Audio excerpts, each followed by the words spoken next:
ବସନ୍ତର ସେ ଶୁଷ୍କ ପବନର ଛୁଆଁରେ ଫଗୁଣର ରଙ୍ଗୀନ ଛବି ଆଙ୍କି ହୋଇଯାଏ ଆଜି।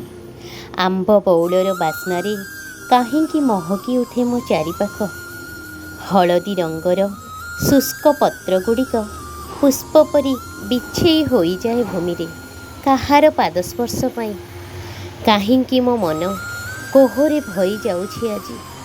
କାହିଁକି ମୋ ଆଖି ଆନମନା ହୋଇଯାଏ ଆଜି କାହା ଅପେକ୍ଷାରେ।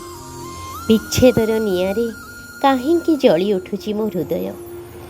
ଦୁନିଆର ସବୁ ସୁଖ କାହିଁକି ଆଜି ମୋତେ ଫିକା ଫିକା ଲାଗୁଛି। କାହା ପାଇଁ ଝରି ଯାଉଛି ମୋ ଆଖିର ଲୁହ।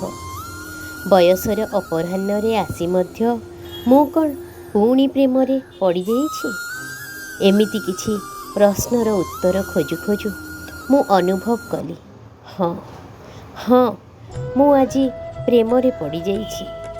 ହାତ ଠାରି ଡାକୁଛି ମୋତେ ସେ ବୃନ୍ଦାବନର ମାଟି, ସେ ନିଧିବନର ଅନୁଭୂତି, ସେ ବଂଶୀ ବଟର ସ୍ୱର। ହଁ, ଆଜି ମୁଁ ଚାହିଁ ବସିଛି ରାଧାକୃଷ୍ଣଙ୍କ ପ୍ରେମର ଫଗୁରେ ରଙ୍ଗେଇ ଯିବା ପାଇଁ। ହଁ, ଆଜି ମୁଁ ଶାଶ୍ୱତ ପ୍ରେମର ବନ୍ଧନରେ ବାନ୍ଧି ହୋଇଯାଇଛି। ମୁଁ କୃଷ୍ଣ ପ୍ରେମରେ ପାଗଳିନୀ ହୋଇଯାଇଛି ଆଜି। ଖାଲି କୃଷ୍ଣମୟ ଲାଗୁଛି ଏ ଦୁନିଆ।